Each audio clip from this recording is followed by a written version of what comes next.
Good day, guys. Welcome to CalcUmind, and today we'll be looking at a t-test right-tail problem. So this sample problem, a company claims that their new phone battery lasts at least 8 hours on average.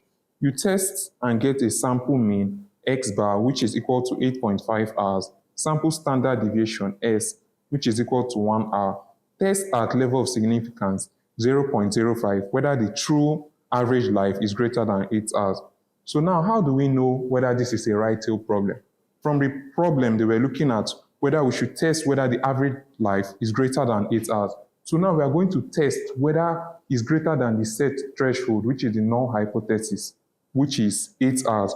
So now we are going to be testing whether the sample mean 8.5 is greater than 8 hours. So we have identified the problem. We are going to move into writing the null hypothesis and the alternate hypothesis. So now the null hypothesis is simply the hypothesis which is agreed upon, so which is HO is the null hypothesis. We're going to say HO, mu, which is the mean, the agreed mean. They say the agreed mean is 8 hours. So the alternate hypothesis, which is HA, we're going to be testing for, say the average, whether the true average life is greater than 8 hours. So it's going to be greater than 8 hours. We should know that we are drawing the alternate and null hypothesis from the question we are given. So now we are going to be using the parameters provided from the question to solve for the t calculated value and compare it to the t critical value from the graph given. It's the same process we have been working with, just to identify whether it's a t-test problem or a z-test problem, whether it's right-tailed, left-tailed, or two-sided. So now the parameters we are given in the question are x bar, which is the sample mean, is equal to 8.5 hours, n, which is the sample, 25, and mu, which is the mean, 8 hours. Sample deviation is 1 hour, and the level of significance is equal to 0.05. So now, using these parameters, we are going to solve for the t calculated value, the t calculated formula. Mu minus x bar,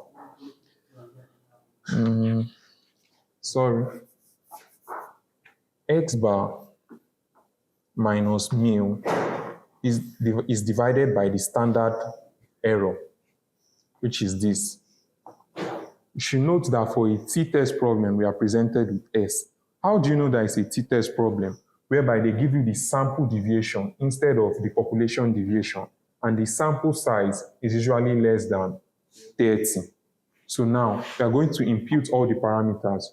This is 8.5 minus 8 divided by 10 divided by also 25.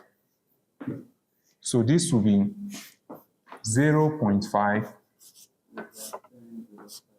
10 divided by 5. So now this is 0.5 over 2. If you're on point,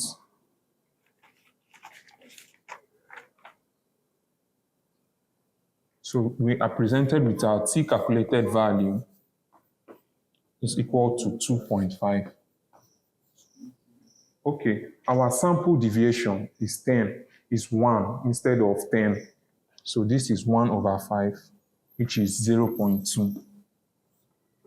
So now we are going to be comparing our t calculated value with our t critical value. So we are going to illustrate it with a normal distribution curve.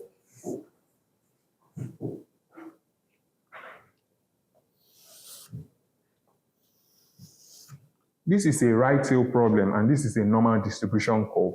And we'll be looking at the right-hand side. The right-tail problem usually leans toward the right-hand side. So we are going to be indicating it, our t critical value This is the rejection zone, and this is the fail to reject zone. So any value that falls in this region, we don't reject it. And any value that falls within this region, we reject it. So now to find the T critical value, we'll still use our parameters, which is the F is equal to n minus 1. So n is 25, we'll do 25 minus 1 is 24. And the level of significance, which is being presented on the chart, is equal to 0.05. So when you compare these two values on the chart, you will be presented with a T critical value, which is equal to 1.711. So now, this is the T critical value. We're going to write it here, 1.711. We are going to be comparing it with the T calculated value, which is the 2.5. So let's assume this is a number line. Does this 2.5 fall within this region, or does it fall in this other region? Okay, it's 1.711. So we are going to compare, does it fall within the rejection zone or fall in the fail to reject zone? So we are going to be stating that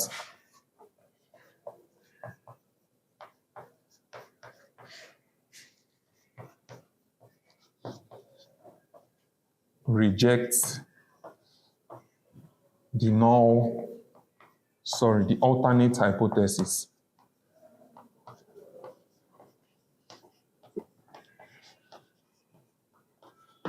So now, to further drive this home, you can end with a conclusion whereby we say at certain level of significance, which is 0.05, we have sufficient evidence to reject the alternate hypothesis whereby the average life is greater than 8.5. So this is how you solve this kind of problem. Thank you for watching the video. Make sure to like, share, and subscribe.